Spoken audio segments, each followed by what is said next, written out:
What's up, guys? Happy Tuesday. Welcome to Eat, Train, Prosper. This is episode 135, our Instagram Q&A for the month of November 2023. It's pretty wild that I have to start adding the year onto these because we already have like 2 November Instagram Q&As. So if you're wondering why, that is why. As always, Brian, can you kick us off with some updates, please, before we jump into the meat and potatoes of today's episode? Yeah, of course. We have 20 plus really good quality questions here. So I'm going to try not to belabor these updates too much. First, I just want to make a correction on last week. So I was talking about the breathing test that Mike Nelson was having me do in the mornings. And I referenced that it was the Bolt test potentially. It is not the Bolt test. The Bolt test is actually quite different. So if anyone went out and was like trying to do the Bolt test and wondering why they couldn't get 40 seconds like I was discussing, it is because the Bolt test is quite different. In the Bolt test, what you do is you inhale through your nose super deep, and then you let out all of your air, and then you pinch your nose and you wait until the point where you feel like you are feeling intense desire to breathe, whether it's your abdominal muscles or your throat muscles kind of contracting. And that is the Bolt test. So you eliminate all of your air, and then you see how long you can last. The one that Mike had me do is you take in a deep inhale through your nose, and then you try to let that inhale out as slowly as you can through your nose until you reach a point where you have no air left to emit. So the scoring difference is extreme. I tried the Bolt test after I realized what it was, and I could barely get 20 seconds my first time. And then a couple times later, I was able to get up to like 24 or 25 seconds. But 20 is considered like the bare minimum for health there and for not being in like an oxygen debt. So if anyone wants to try that test is crazy. It's very uncomfortable and very awkward. So release all your air and then hold your nose and see how long until you start having intense desire to breathe. Anyways, moving on from that, I did finish up Hell Week on the rower this week. I just did my last Hell Week session yesterday. I actually put it off for a day, the final session, because one of the sessions of Hell Week was a 20-minute row for distance, for distance, for watts, whatever. It's basically 20 minutes for as hard as you can work. And that one put me on my ass. It was so hard. I was reflecting with Mike afterwards that the last 10 minutes, maybe 9 minutes of the 20-minute row, my heart rate was between 95 and 98%, which I didn't even know I could maintain a heart rate that high for that long. I always assumed I would have to have a slightly lower heart rate if I was going to go for, around a 10-minute range. So for the last 10 minutes, I was essentially in the high red zone. And then I finished that thing. I felt like I was going to puke for a little while. And then my resting heart rate was elevated for the next 2 days after that 5K row. And it's a little ambiguous because my resting heart rate is going up anyways, just because I am gaining weight. And so I expected that to happen, but it's going up maybe after that 5K row a little faster than I would have expected it to based on body weight. So now it's kind of gone back to where I expect it to be given the weight gain. I'm still now in the mid to high 40s, where when I'm down in the 180s of body weight, my resting heart rate is in the low 40s.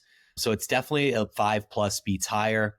That row put my heart rate about 10 beats higher. So I kind of waited until it calmed back down. And then the last test I had to do yesterday was the 3-minute test all out for highest watt average. So I had a couple tests under a minute, one test that was a minute. I had a 3-minute test, a 2K row, which is like a 7-minute test. And then I had the 20-minute test. And so looking at that, Mike put together a profile of kind of my results based on expected or projected using this CHIPS formula. And when you look at the graph, it's actually kind of funny. It's exactly as you would expect from me. But I overachieved on all of the power metrics. So all of the ones that were under 3 minutes, I overachieved based on expectation by a lot. Like the projected was, 464 watts, and I was like 601 or something like that. So it was really big overachieving on the power metrics. And then the graph kind of plummets down, and you look at my 2K row, which was like as expected. So it was like the 7 to 8 minute range is where you would expect me to be. And then the 20-minute one was like about as below as the power ones were above. So you saw this like large discrepancy between my numbers, and it's what I expected, like I said. So I think the ultimate objective here for the off season is going to be to train those longer time domains and try to get my aerobic work to catch up with my anaerobic work, which I don't think will surprise anybody. Yeah, I have 2 more quick updates. You want to jump in and chat real quick? Sure. So mine are pretty quick, mostly just diet updates. I had my first day where I was not fully recovered to train a body part again, and it was legs. So I trained legs yesterday, which was Monday. The last time I trained legs before that was Wednesday. So I had full day of, Thursday, Friday, Saturday, Sunday, like 4 full days. And I could just feel it around like my VMOs, like they were still a little like, just, I guess like maybe a little sensitive is a really good way to put it. I go into the session and performance just tanked. Like I had to drop like 10, 20 kilos to match reps. And then on the hack squat, the leg press, I had to reduce load 25%. Wow. Like pretty substantial.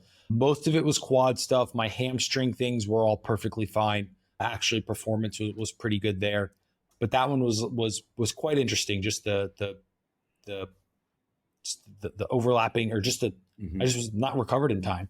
And the other note that I had here is, I mean, granted, I am getting like decently lean now. I have a full 16 weeks of dieting under my belt, and I've noticed that the acute factors are like more noticeable now. So, for example, I have 2 leg sessions in this training program.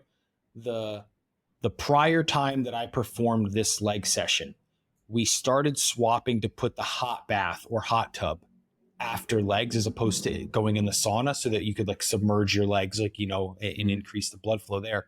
I didn't get any DOMs after that leg training session. I was like, holy shit, we're on to something, with this hot bath. I did the same thing, last Wednesday, and I was in a world of fucking pain. Like DOMs, the worst DOMs I've had in like 5 or 6 months. So bad that like my legs were buckled multiple times, like over the coming days. And I almost fell over a couple times. You feel like a moron when that happens, you know?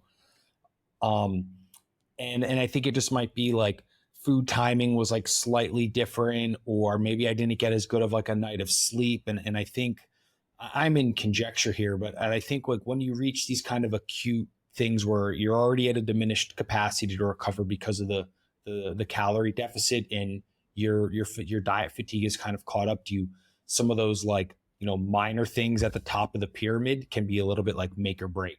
I had to kill a mosquito. Nice work. Yeah.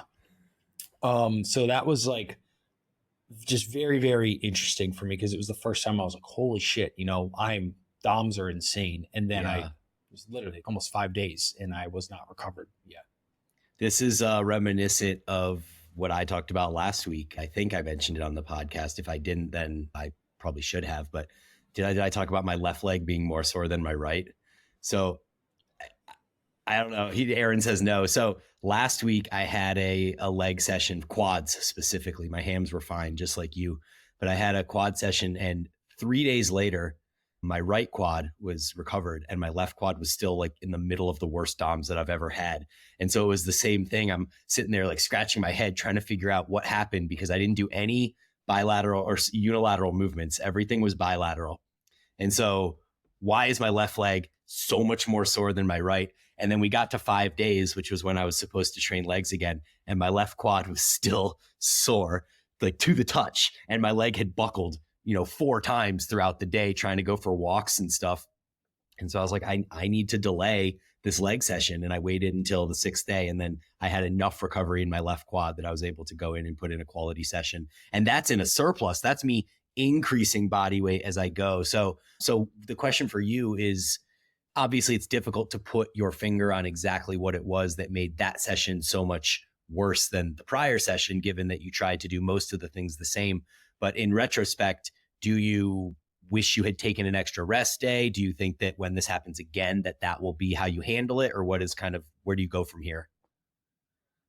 So I do wish I had taken an extra rest day because all the Bali camp boys are back in town from the United States where they were for the Olympia. And I was like one day ahead of everyone else. So I would have been able to train legs like tomorrow with everyone. So I would have been recovered. I wouldn't have had to deal with the very long session like miserably by myself. So like hindsight, it would have been great. The only thing I can think of is I didn't do my due diligence as well on my refeeds last week. Like my sushi night ended up being, we went to get a grilled fish place. So obviously overall calories and stuff were just significantly lower. And I did come up a little bit short on my refeed day my midweek refeed day. So again, would be purely conjecture, but I'm just going to kind of see. I think it might have been a little bit of a fluke. Could have been some sleep stuff. Maybe I had something else going on that was zapping kind of recovery capacity in my body, but we'll see how things progress next week. Cool. Go for it. Finish your updates up. Yeah, and then the only other one I have is my carbs have finally dropped under 300 for the first time in this diet, which I feel like is fucking silly to say. Yeah. I've had to deal with like actual hunger. I mean, barely, but like for the first time, and I'm 4 months into this. So I'm not going to touch on it too much because we do have a question below that kind of asks about that. But yeah, calories are now going to be averaging under 3,000 for the first time. Wow. That's wild. I mean, that's still body weight times 15. So that's still a pretty good place to be.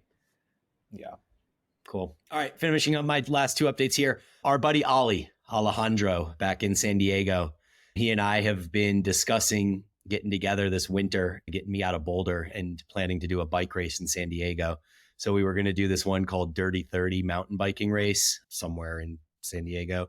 And I was literally about to get on the horn with Ollie and book my tickets out there for December.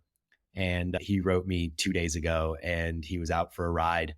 And at the very end, he hit a rock and flew over the handlebars. And he sent me this image of his clavicle and it is completely snapped in two places.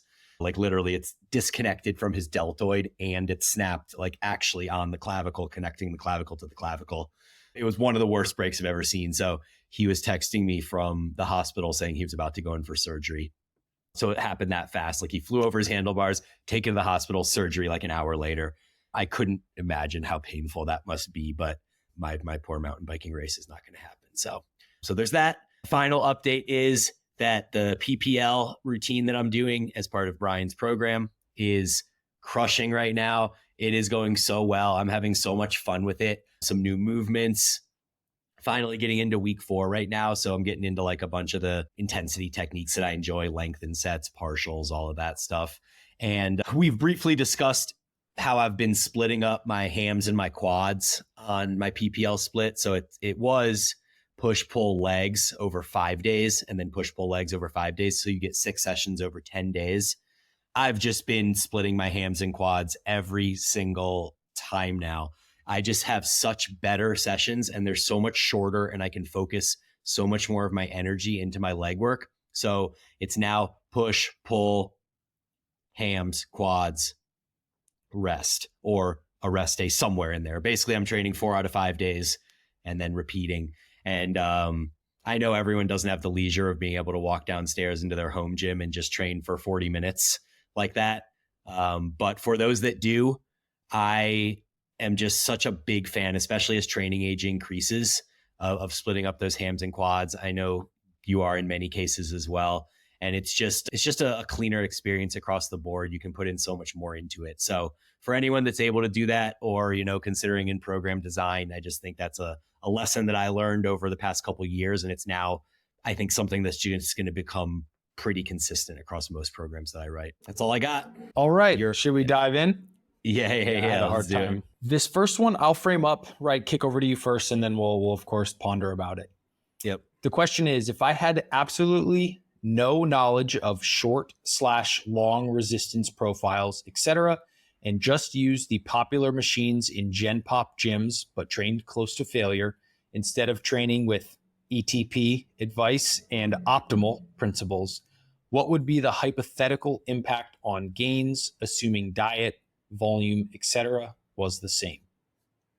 Yeah, I love this question. It was cool that this was the first question that came in on my Instagram story yesterday, because I looked at it and I was like, wow, I think we're in line for some pretty quality questions today.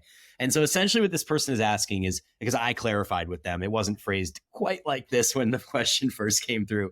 But what they're basically asking is, if I just ignored all of the resistance profile stuff, didn't worry about training with long muscle lengths, didn't do any of that stuff, didn't have specific exercise selection that I was doing, and I just went into the gym and I used whatever chest machine was there, whatever, leg press or squat machine was there, whatever row and pull down machines were there. Basically, in my mind, kind of almost just going back to the way I was training 20 years ago in college when, hey, there's some machines, there's some dumbbells and a barbell, and those are the exercises most people do. So that's what we're going to do type thing. And he's asking, how different would the results be? And, my gut reaction here is to say that depending on where you are in your journey, it's probably likely that the results won't be different at all. There are the components that go into getting really good progress in the gym, in my opinion, the base components, the base of the pyramid, are eating enough food, training with enough volume, and training hard enough. Boom, 3 things. You can do all of those things without having to worry about resistance profiles or exercise selection or any of that stuff. And so I think oftentimes this idea of these optimal training concepts, while I do think they have value, their value is potentially more beneficial for those that are further along in their journey. And you may not need the optimal movement with the optimal resistance profile until you do, until you're at a point where you're not making progress the other way. And my advice to most people is to milk the basic shit for as much as you can before you worry about trying to optimize all of that stuff. And so, yeah, I guess at the end of the day, unless you're 12, 15, 20, 25 years into your journey and you're at a point where you're stalled and not making progress, like, don't worry about it. The reason that I love this stuff and the reason that you and I talk about it so much is because we like to intellectualize training. It is a way for us to keep it fun and interesting and, yeah, keep the pursuit fresh. And so if all of those boxes are being checked for you and you're still getting results doing the basics, then, you can keep doing that. What do you think? I agree with what you just said pretty much, like, wholeheartedly. I think there's some of the parts of the question that I think would lead me down another path. In the example that comes to mind, or it says here, hey, if I was just used the popular machines in Gen Pop gyms, what would happen to my results? If you're like in a Gold's, like, I'm thinking the times that I spent in like Gold's gyms and 24s and stuff, I never saw a person do an RDL. I never saw a person do any lengthened hamstring movement. You're going to get some people that may use the prone lying hamstring curl for like 3 sets, and that's it. And in certain contexts, I feel like that's one where you might be a little bit limited in things. People are going to do leg extensions, right? Maybe you get some half-ass sort of squats. In those, I would say the limitations are probably going to be lower body more so than upper body, because I feel like unless you're just like a genetic freak from playing whatever athletic sport, you kind of have to go searching, for lower body, very quality development. But upper body, I think I would agree pretty much. You're going to hit the chest press machines. You're going to do your pull downs. Maybe there's like a seated row, you hit arms.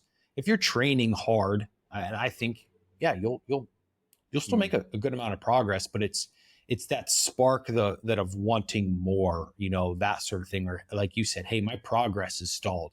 What else is there? I think that's what ends up pushing you like deeper in search of more knowledge and that sort of thing. Yeah. Good point on the RDL. I guess the perspective I was taking on this question was that this person understood the basic movement patterns, and, a hip hinge and a squat pattern movement are standard movements that you would include in a program. And so even when I was training at 24 or Golds or whatever, there was never a point that I didn't have some sort of hip hinge in there and some sort of squat pattern in there. And so I wouldn't necessarily think that it's vital that it's a pendulum or a hack squat or a leg press. Like, it could be a back squat. It could be a Smith machine squat if you want to stick with the notion of using machines. It could be a belt squat RDL or a cable RDL if you really want to like stay with machines. But yeah, as long as you're hitting that hip hinge and that squat pattern in there, then yeah, that would be where how I was answering the question. Agreed. Yeah, I think that's an important distinction to provide there. Cool. This next question, it's something I haven't even discussed with you yet because I've literally just recently been ruminating on this, and I've had a couple conversations on DM with a few people about it.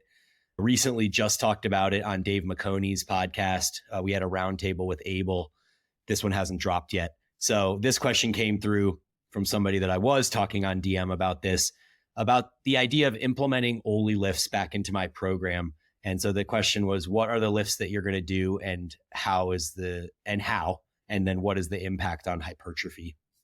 And so the background of why I want to do this, it really goes back to the longevity piece. And Andy Galpin has talked a lot about explosiveness, being the number one thing that evades us quickly as we age. And so we see this across the spectrum of athletes where Oli lifters and sprinters tend to peak younger, and then power lifters and bodybuilders tend to peak older because the movements are slow.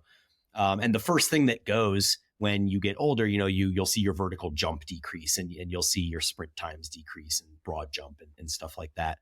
And so Andy Galpin's suggestion to ensure that you keep this explosive kind of fast twitch 2x muscle fiber type stuff in your system over time is to incorporate some explosive movements. And he was saying it could be as much as, you're doing high box jumps or, jumping down from a box, so that then you're talking about absorbing load. So you're jumping up, getting explosive, you're jumping down, which is helping your stability and your balance, stuff like that.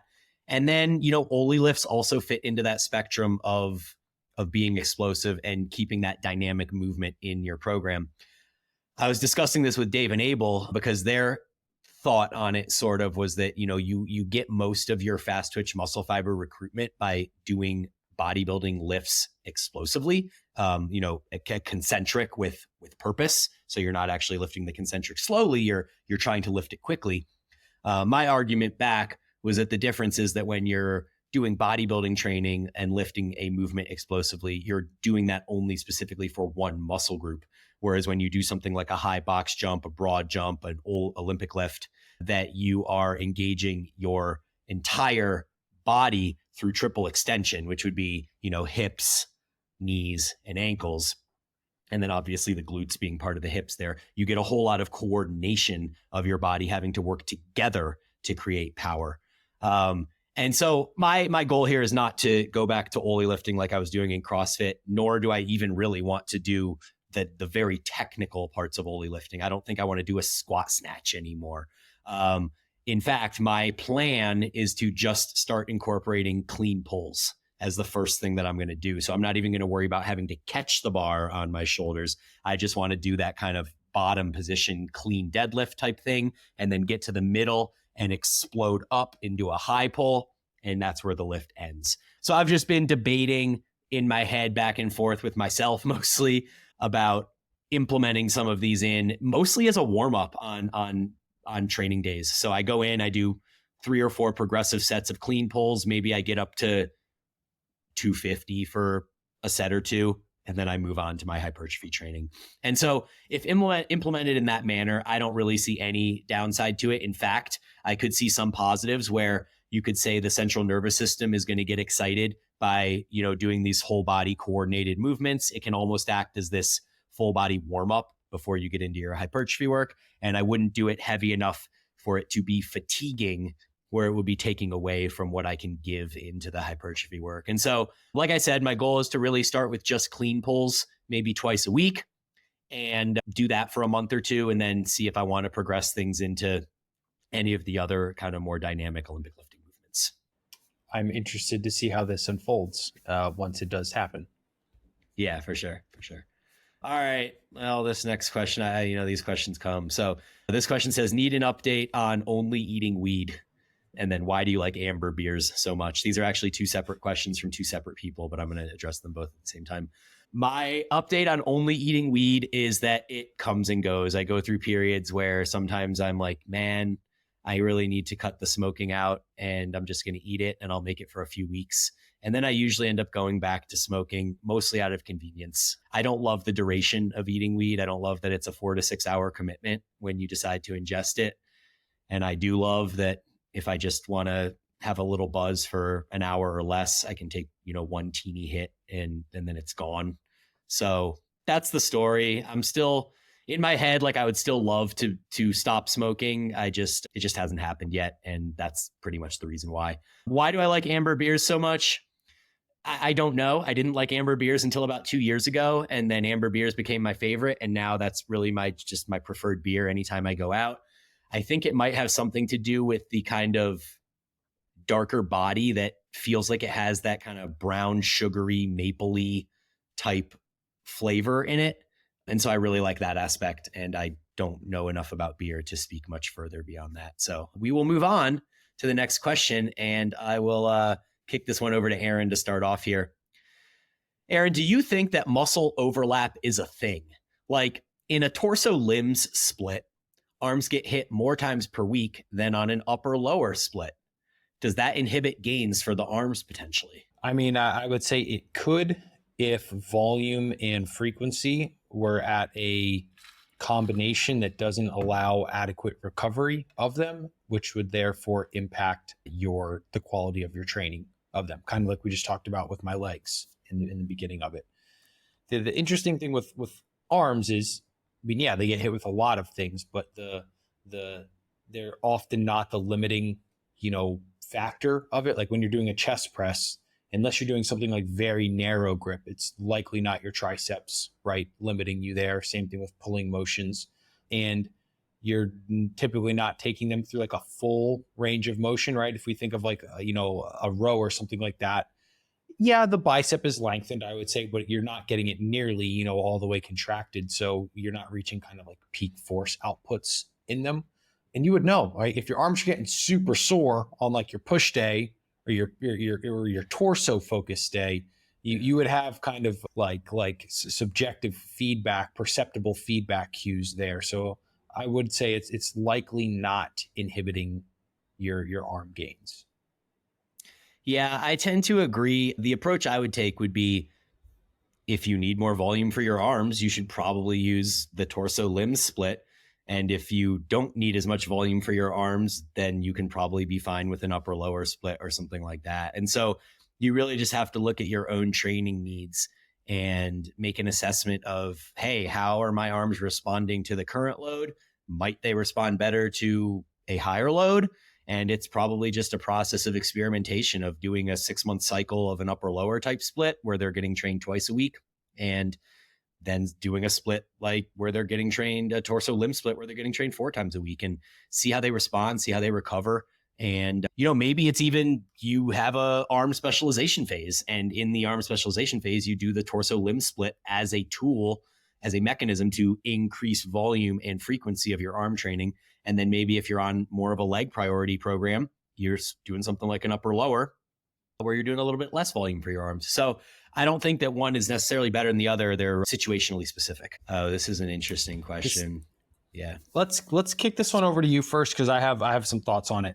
Yep. How to bias dumbbell pullovers more towards lats. I feel my lats stretch, but I also get a ton of triceps and a bit of chest. Any tips to limit that and get more lats? Yeah, this question made me smile because the dumbbell pullover actually trains all 3 of those areas. And there really isn't much that you can do to change that. You might be able to slightly shift which areas are getting more or less of the stimulus, but let's talk quick anatomy real quick. So when you extend your arm overhead as you do in a pullover or even in a lat pull down, your long head of your tricep is working. So your lat and your long head both insert into a similar place back here. And so anytime that you're reaching the arm overhead behind you and pulling it down or slightly forward, your lats are going to work and the long head of your tricep is going to work. There's nothing you can really do about that. You feel it less in a pull down. but that doesn't mean that it's not working. And it is working less than it is in the pullover. The pec minor, which is kind of the lower chest area on your pec minor also works quite a bit in the pullover. And again, you just can't really avoid that. When you're saying that you're feeling your triceps in the pullover, my guess is, well, you're going to feel them anyway, like I said. So it's not that it's a problem that you're feeling them, but if you would like to feel them less, I would think that you can probably focus on not changing your elbow angle at all. So when you descend down into your pullover, whatever bend you have in your elbow should be maintained throughout the entire range of motion. Because imagine if you're going down with your arm a little bit straighter and then your elbow bends and then it straightens again as you ascend. What you're essentially doing is a lying tricep extension. It's more, you're turning a pullover into a lying tricep extension. And so I'm not going to tell you to do the movement with completely straight arms, because I think that puts way too much stress onto the various shoulder joint areas. But I do think that maintaining the same amount of elbow bend throughout the entire movement, where you're essentially just using this arm as a pendulum to rotate through the fulcrum there of the lats. And if you're able to maintain that same arm bend, the triceps will then act as a stabilizer muscle, but they're not going to be an active mover like they would be if your arm is straightening and bending throughout the range of motion. So that would be kind of the main thing I would focus on. And it's usually the thing I try to think about when I'm doing the movement. The last thing is I really try to keep my hand almost bent back on the pullover. So it's pushing through the lower palm area that connects into the wrist.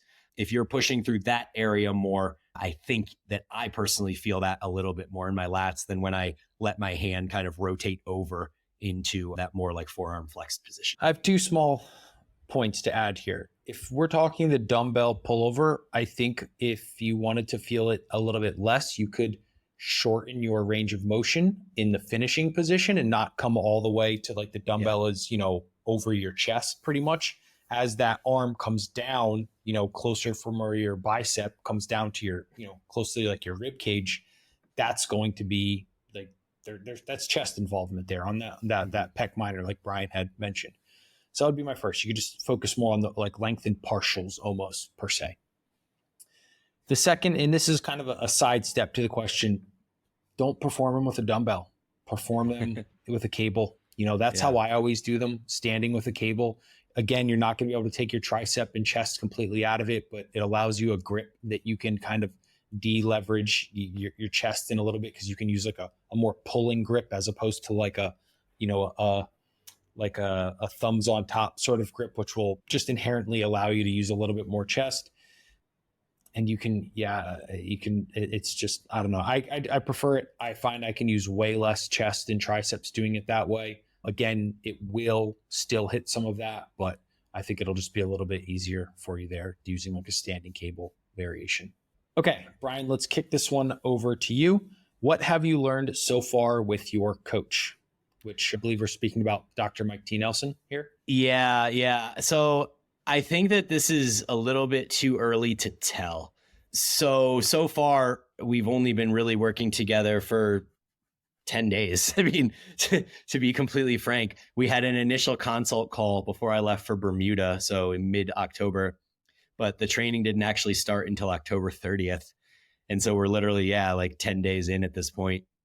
So far, all I've learned really is that my, basically what I talked about in the updates, that I'm better at power work and worse at aerobic work. And that is something that I probably knew, subconsciously or consciously, even before, working with him.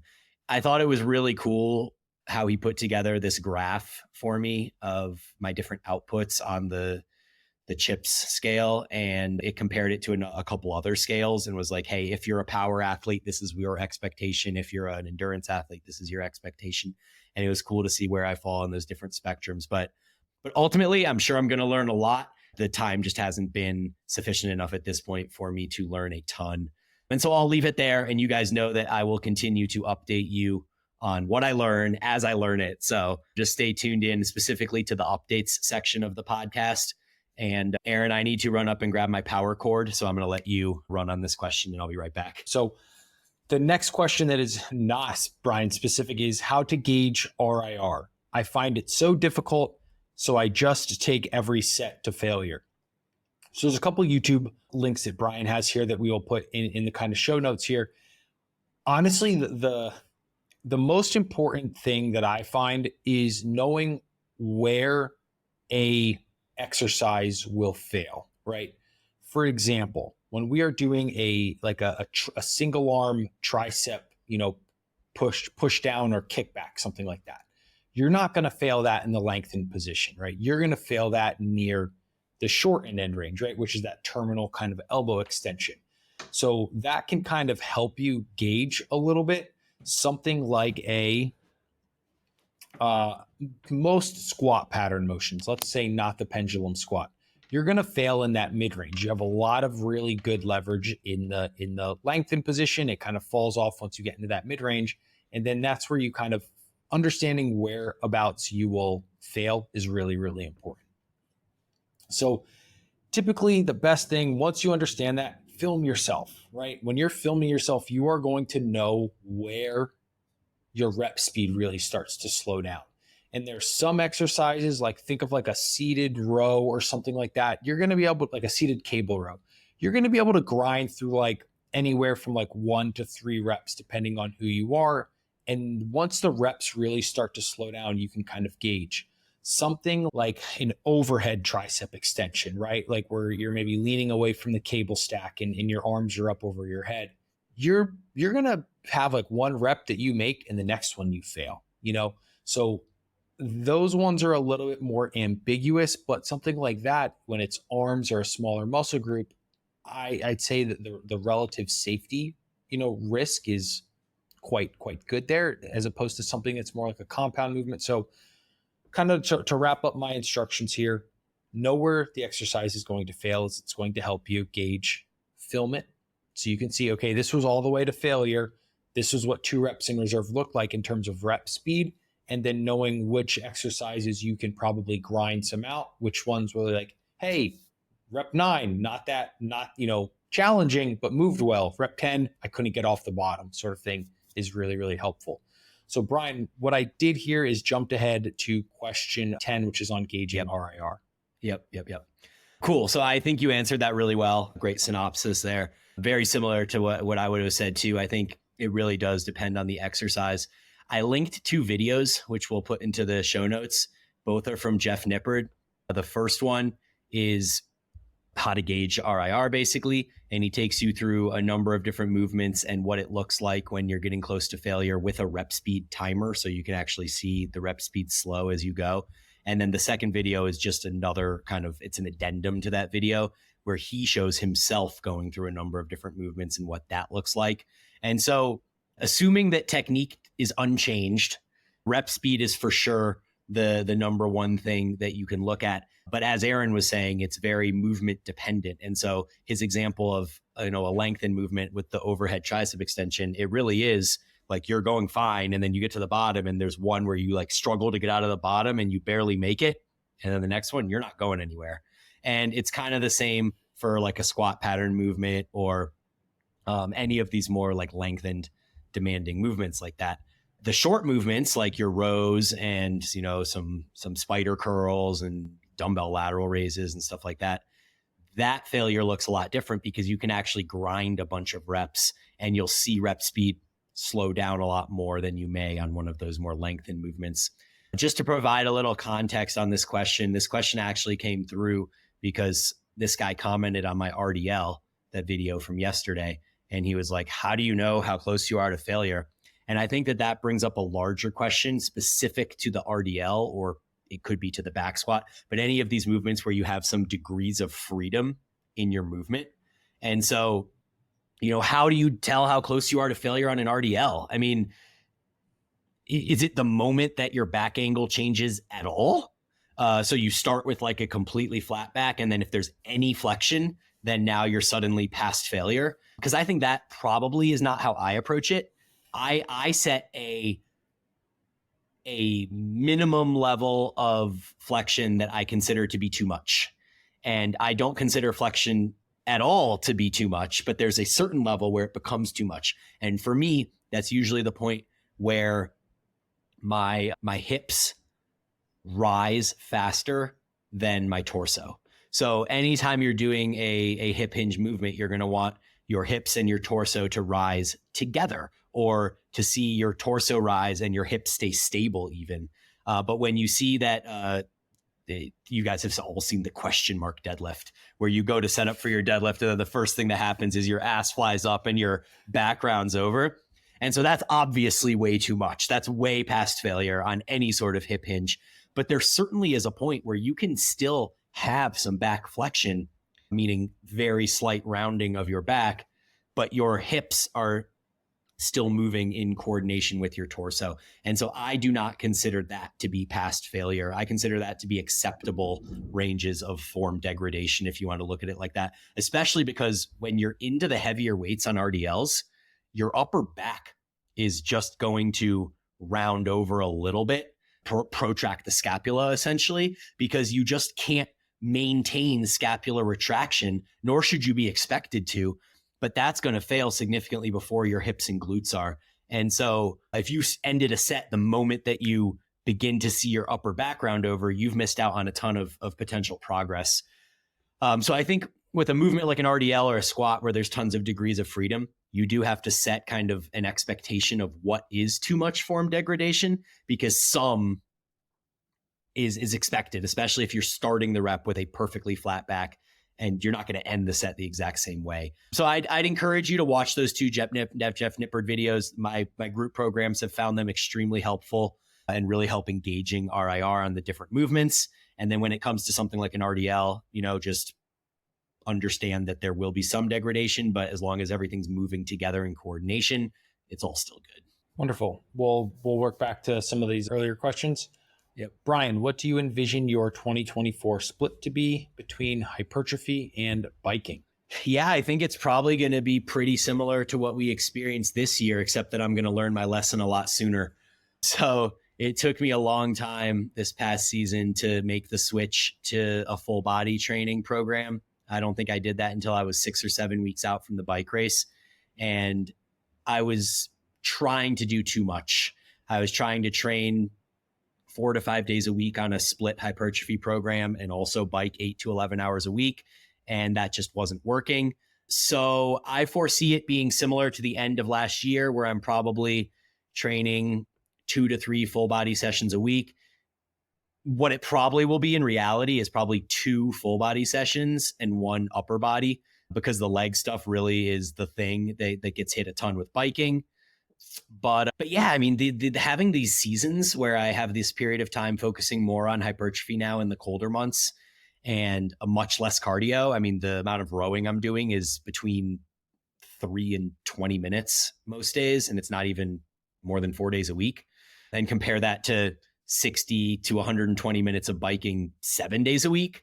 It's a way, way lower dose of cardio. And so I love this split, and I'm so much looking forward to all the hypertrophy training this winter, and I had lost some of that love, I think. And then I'm also going to be very much looking forward to the biking and decreasing the hypertrophy work in the spring and summer. So I'm really happy about the way that this periodization is coming into play for me going forward. And yeah, I'll keep you all updated on what I end up deciding to do with the training as that time comes. The next question is very similar on any bike races in the future that you have planned. Yeah, I think I've alluded to this, but what I'm really looking for is something that's a similar length to what I did last time. So in that 45 to 65 mile range. And then I'd like to do more climbing. So my last race only had 2,500 feet of climbing, and I'd like to target one that has about double that. So call it 4,500 to 6,000 feet of climbing. And the reason I want to do that is because we have all these beautiful mountains around Boulder that are literally less than 5 miles from my house. And it's a great warm up to get to the mountains, and then I can just spend time climbing. And I didn't do a lot of that this last off season or this last bike season, mostly because I suck at it and it's really, really hard. And the bike race that I was doing didn't require me to do a lot of it. So I think if I sign up for a bike race that has much more climbing, then I'm going to be forced to do more climbing. And that's, I think, the next challenge that I'm ready for. So I've been talking with my buddy Greg about potentially doing SBT, which is Steamboat Springs. And they have the standard race that's 100 miles and I want to say 9,000 feet of climbing, something like that, maybe 10,000. And then they have a smaller one that's 50 or 60 miles and has 4,500 or 5,000 feet of climbing. So I think that that's the one that I'm looking at right now, with a small consideration for the Lake Tahoe one, which is 60 some miles loop around Lake Tahoe. And it has 4,200 feet of climbing. So that one would be a little less climbing than I'm looking for, but still a lot more climbing than I did last year, or this year rather. So yeah, those two are the number ones on the agenda. And the next question is Boulder the best 100K person town in the country? I don't know. Maybe. Probably. I guess it depends what you want to get out of your town. I think Boulder has a lot to offer if you're an outdoorsy person, for sure. I mean, it's incredible proximity to the ski slopes. It has all of the amenities that you would get in a big city almost. I don't really have to go to Denver for anything. I can if I want more nightlife, but Boulder has everything you could want, plus all of the access to nature, and ski slopes are 45 minutes away. So yeah, sure, Boulder's the best 100K person town in the country. Yeah, do you think there are any benefits to rucking while walking the dog? And so rucking would just be walking with weight, basically. Yeah, I mean, we have that study from, I think it's maybe 3 years old at this point, maybe a little bit older, that showed that you could basically stave off the negative effects of metabolic adaptation as you were going through a diet if you basically wore a weighted vest, and when you walked and stuff, carried a weighted vest. So I think there are benefits there. I think especially if you're dieting, if you're consistent with it, I don't think it's going to be anything magical. But I don't think that I could say no, that there are no benefits. Yeah, I think there's benefits, but they're probably dependent upon what your goals are and where you are with your goals. And so I look at it more from the aspect of, if you go for a walk without the weight vest, your heart rate is going to be X. So say your heart rate is 45% of maximum heart rate if you're going out for a casual walk with your dogs.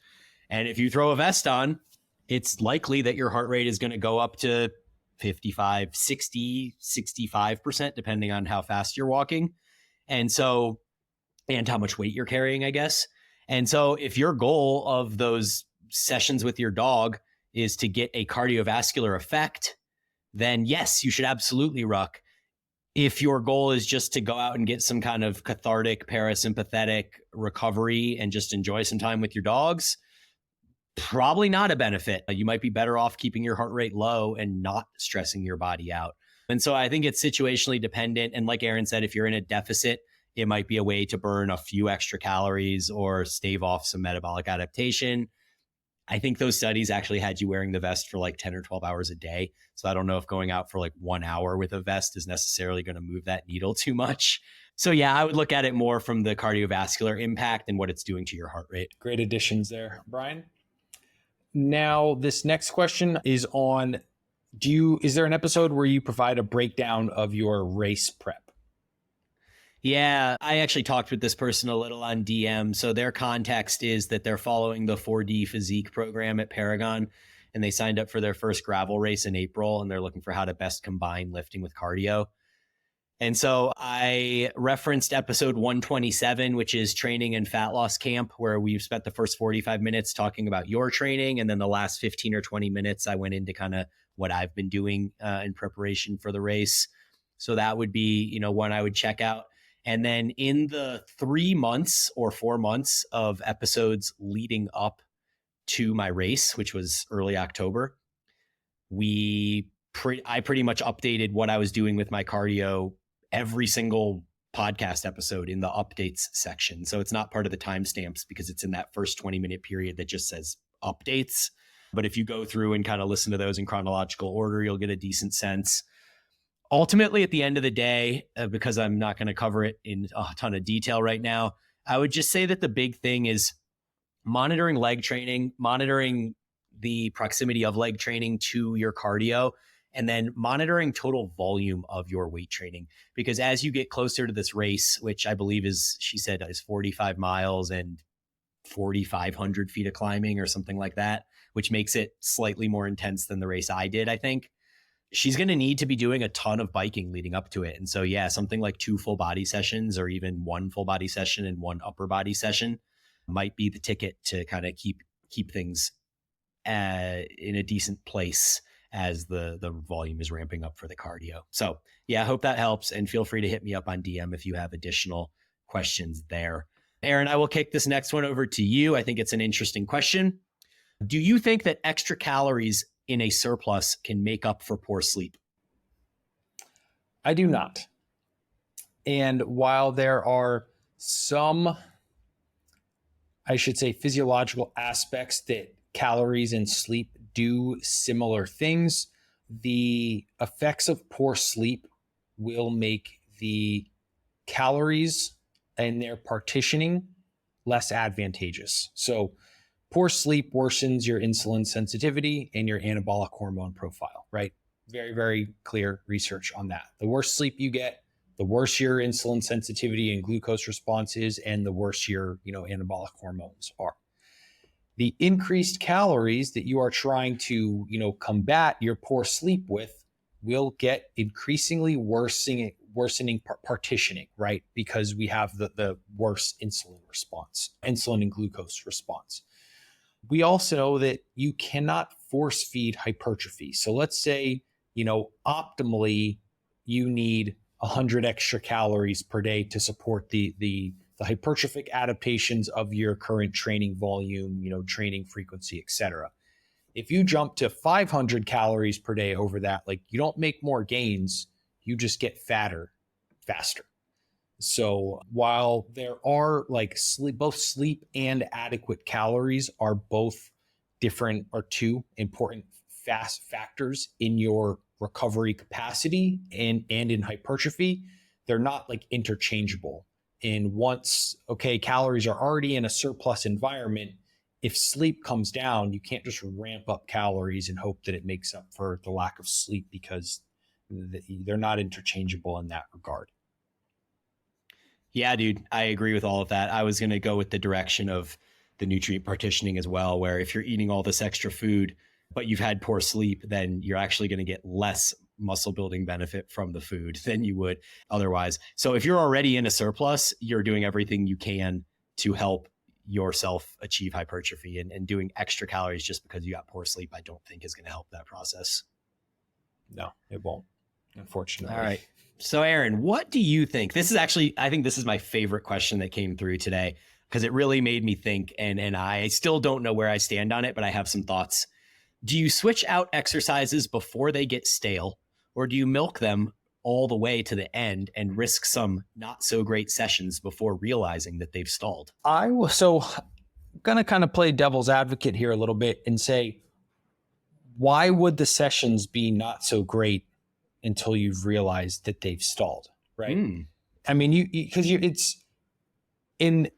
unless you reach that really sweet spot where your body fat level is getting a little bit more than you would really like it to be, and you're in this numbers go up phase where, food's high, body fat's increasing, and your gains are just stacking, right?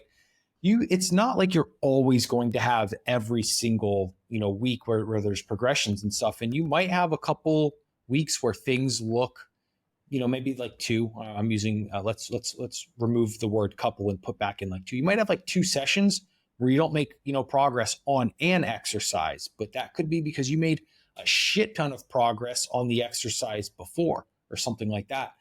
I'm very much in the camp of don't fix things until they're broken, and I believe that you need more of an evaluation period of just one session before things are broken and in need of fixing.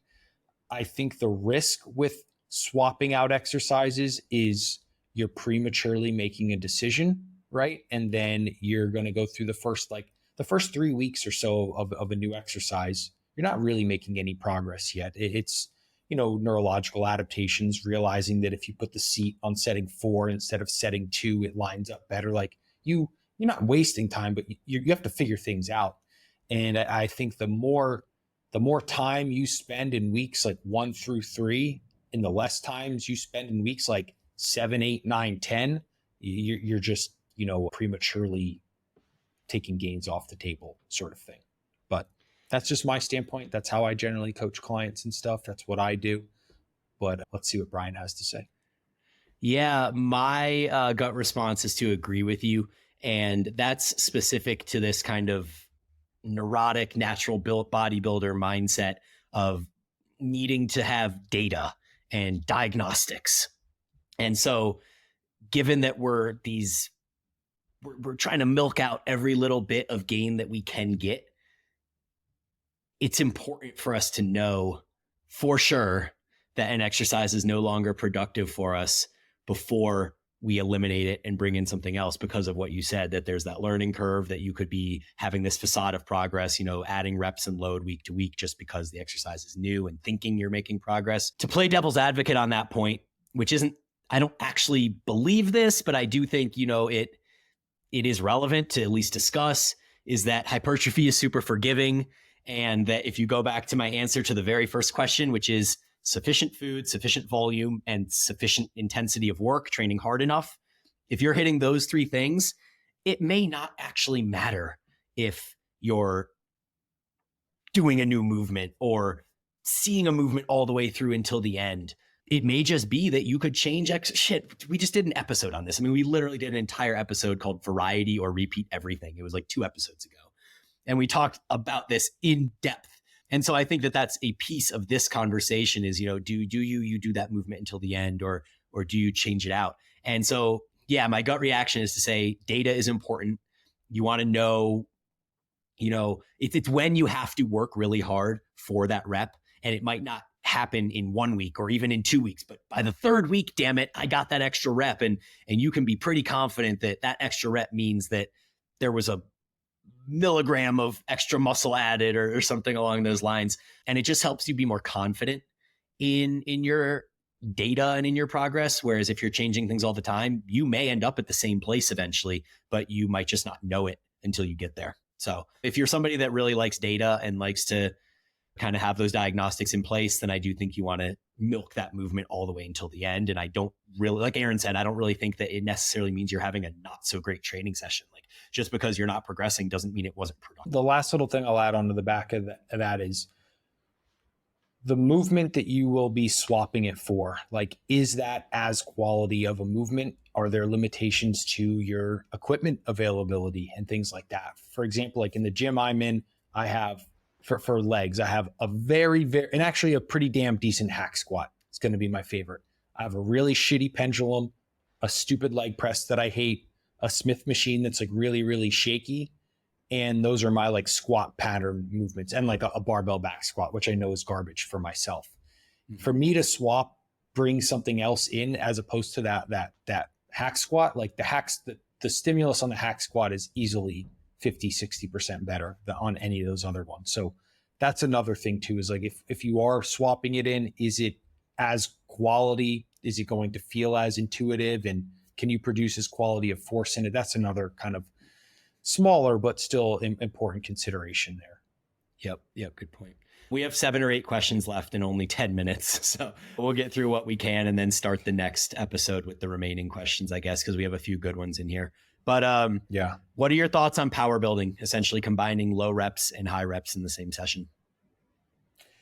I think if you don't want to decide on, if you're like, hey, I want to train with like, a lot of barbell-esque movements, a little bit more simpler of a training style. Maybe you're in your garage and you actually have limited equipment. I think it's wonderful, right? You get to pretty much pursue strength primarily and then add in some accessories for some physique stuff, lateral delt, some biceps, triceps, maybe some more less hardcore, let's call them like back exercises per se. I think it's wonderful. There's been times in my life, where I'd say like power building was really how I eventually, swayed back into pure hypertrophy training. I think it's wonderful as long as you have pure interests in both, but don't want to like commit to just, hey, you go do your deadlifts off the ground and then some like your halt deadlifts, and that's your Wednesday training sort of thing. But I think it could be a good bridge for people who are like not quite ready to let go of the powerlifting movements per se. Yeah, I do think you have to, have those dual goals. So you have to have some identity tied to your strength and specifically the strength movements that you're incorporating into that power building program. Because at the end of the day, while low rep ranges are not the opposite of hypertrophy, they are a less efficient means of achieving hypertrophy. And they have a higher fatigue cost on your central nervous system for all the heavy load, the psychological aspect of, like the data-driven guys call it, unracks. It can be an unrack on a deadlift too. It doesn't have to actually be a squat to call it an unrack. But the idea of having to set up for, mentally focus for, and then implement the heavy load it takes it out of you. There's a tax for that. And if your goal is purely hypertrophy, then power building is not the most direct route to that goal. So yeah, you need to kind of assess where your goals are. And if your goals are dual, then yeah, it's a great approach. If your goals are hypertrophy, I would probably stick with hypertrophy. Yeah, well said. Okay, this first one I'm going to kick over to you, Brian. I have some thoughts on it, so I'm interested for yours. Should we protract the shoulders / scapula on a lat pull down to increase the stretch? Yeah, so as this question came in, I was thinking about it. And so protraction is actually, I believe, going to happen in the horizontal plane. So that would be more like what would happen if we were reaching forward for something like a row. And that would allow you to kind of round out your entire upper back as you reach forward and stretch. And so I don't believe that protraction is necessarily the right way of phrasing that for a lat pull down. I think instead it would be scapular elevation and scapular depression being the opposite of that. Whereas protraction would be the opposite of retraction. So if you think about, retracting your shoulder blades almost like you're trying to pinch a pencil between them, protraction would be the opposite of that. And so if we're talking about a lat pull down, we're talking about scapular elevation and scapular depression. And I do think, in fact, that there is some benefit to scapular elevation when doing a lat pull down. I believe that the lats will achieve a deeper stretch, especially through the lower iliac lat regions when we do that. And even more so when it's done as a pull around, where instead of being directly overhead and reaching to stretch, which I think can put more of that tension into the upper back and the trap musculature, like the mid-lower traps and upper traps, when you're doing it more as like a reach around, a pull around, shout out Coach Cassim and N1, I do think that by elevating the scapula more, stretching across the body, you are going to get a deeper stretch through that lat region. So yeah, what are your thoughts? Yeah, pretty much my exact thoughts there. What I was going to say is defining what lat pull down you're doing could be a little bit, more helpful if you're doing something that is like more like a unilateral sort of neutral grip pull down. Like, yes, if you're doing something more like the traditional lat pull down, which we kind of, colloquially may call an upper back pull down, there may just be less of that because of the range of motion is typically a little bit less in those sort of things. But to wrap up my point on it, I don't see any benefit to really limiting that the scapula into like a depression or a retraction, to use kind of both frames there from my standpoint. Yep. All right, I'm going to get through these two questions real quick. Would you rather be hungover on a weekday or a weekend? I will say weekday because the kids are in school and I don't have to parent. So definitely hungover on a weekday for this guy. How much would you pay for a Philly from your favorite spot in PB right now? So there's this little spot that Aaron knows that used to be next to our gym in Pacific Beach, our CrossFit gym. And I would go there a few days a week and get these amazing Phillies. This guy is from Philly and he buys the meat fresh and chops it up there every single day. So a Philly goes for about $18 for a 12-inch. I would probably pay $36. I would double it. I pay $36. That's all I got on that one. Anything to add, Aaron? Not really. What's really, Jenny was asking me this today since I have like some hunger now with the diet. And so I'm from Pennsylvania, and we would go down and get a lot of those and stuff. And I just have zero cravings for any of that food anymore. It's kind of wild. So much so like I wouldn't even take one if I was out somewhere. I'm like, that's going to fuck my stomach up. It's going to ruin my day. I don't want it sort of thing. So I would pay nothing for it, unfortunately, because it's that part of my life is just over. There you go. And you don't want to be hungover on any days, weekday or weekend. Yeah, no thanks. All right, Aaron, volume question. If straight set reps are 15, 11, and 9, is the third set a waste since it's more than 5 reps less than set 1? I'm thinking of the effective reps model. So this is a question I really like. So this actually came from one of my clients. And the thought process is that the wheels are turning, right? So you're thinking, well, why is the third set a waste? Because yeah, like you said, it's less than or more than 5 reps less than set 1.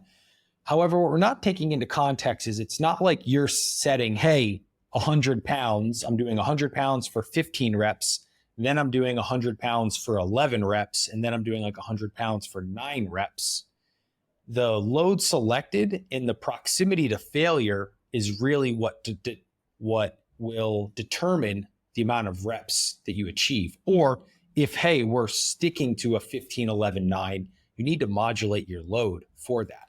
So what you would be able to do for 15 reps on set 1, it's not like you can do that for 15 reps on set 3, which is at 9. So that's the really important distinction here, is making sure that your load matches the number of reps.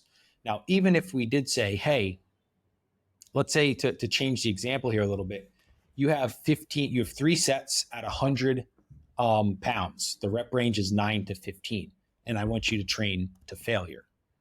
If we get 15 reps at 100 pounds at failure on set 1, on set 3, you might be at like 11 reps realistically. I think that's a realistic drop off, unless your rest time is like 4 or 5 minutes there. So it's not so much that I don't think it's a waste at all.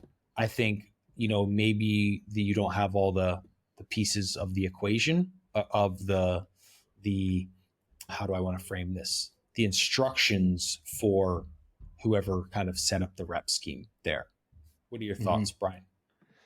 My thoughts are that it really shouldn't matter at all if the fatigue is what's causing your reps to drop.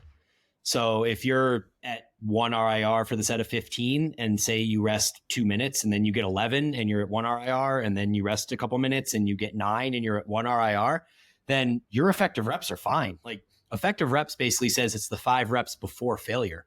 So if that 9 rep set is still within 5 reps of failure, then you're fine on the effective reps model and you're still getting plenty of stimulus.